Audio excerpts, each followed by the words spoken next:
So it's in 2025, and I've read 101 books this year, which is crazy because for the last 10 years I've read zero books that were not related to my profession. And this year I made the New Year's resolution to read 100 books, which is not an easy task. And I'm so thankful for insomnia and waiting at school for the kids to come out and that sort of thing, because it gave me extra reading time and made me able to finish 101 books. So let's discuss the 10 best books I've read this year. I didn't know where to start when it came to reading because obviously you see a lot of stuff. You see a lot of Freida McFadden, you see a lot of Emily Henry, and you don't know what's actually good. So I used an app called Storygraph every time I went to the bookstore or any time I saw someone recommend something on TikTok, and then I would look at the Storygraph rating. And the Storygraph rating is a lot better than the Amazon one. I found it to be more accurate and more reflective of my sort of taste. But let's get into it. So number 10 for me falls under murder mystery or thriller. Not really a thriller, but it's a murder mystery book, and it's Anthony Horowitz, who, if you don't know him, he writes very good murder mysteries. This is his second in the Magpie Murder trilogy, which is seen as one of the best murder mysteries, modern day murder mysteries. Very Agatha Christie-esque. He's got another series, Hawthorne and Horowitz series, that's super funny, where he is a character in his own book. And I know it sounds very narcissistic, but it's actually very good. This book is perfect from beginning to end. If you're looking for a good murder mystery, this is one to pick up, but I would start with the Magpie Murders, which is number 1 in the series. Number 9 for me was I Am Pilgrim by Terry Hayes. Such a good suspenseful thriller book. It's about a terrorist, and he is one of the POVs, so you get to follow him around, and then the other POV is the CIA agent that is tracking him, and everything is a piece of the puzzle, and you only get to the answer at the end of the book. It is such a good book, highly recommended. If you're looking for a spy novel that's not disgusting, not grotesque, but also very suspenseful, this is a good one to pick up. Number 8 for me is S.A. Cosby's All the Sinners Bleed. This is about Titus, who is one of the best written characters I've read in a while. He is the first black sheriff in a small town in Virginia in the US, where racism is rampant, and a school shooting happens and one person is killed and he needs to investigate it. And he runs around town investigating this school shooting. It was so well done and so suspenseful and so good. And S.A. Cosby is a master of his craft. He is so underrated. You don't find his books everywhere. It's really sad because he uses motives and he uses linguistic techniques that you don't always see, and that are so underrated. And this one is just such a good book. I also read his King of Ashes, which I didn't enjoy the book, but the book was good. So I hated all the characters, which is why I didn't like the book. But his writing was so good that the book cannot be rated low, if that makes sense.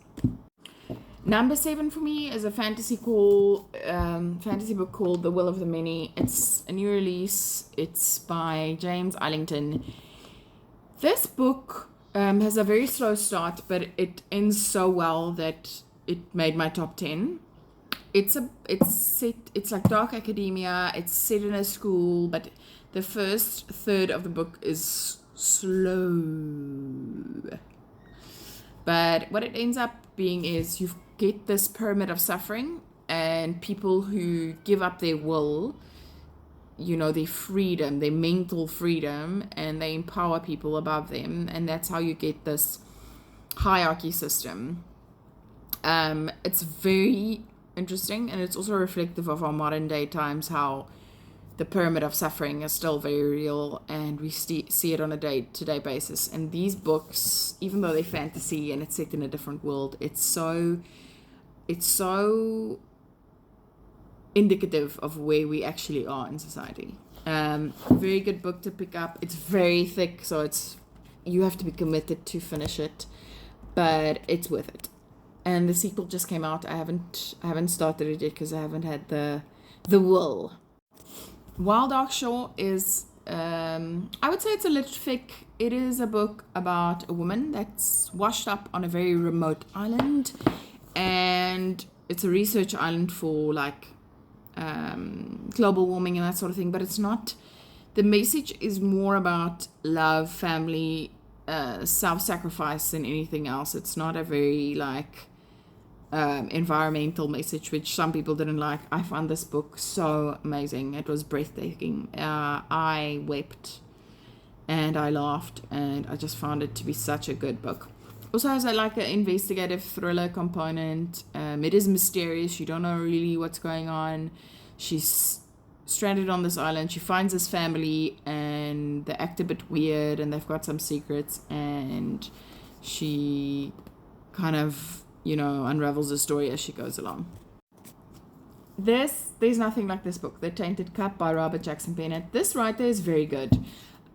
He's written City of Stairs and Foundry Side being a very good book, but then he flopped the sequel and the last book in the trilogy. But this book is so good. You can see the little, like the plants on the cover.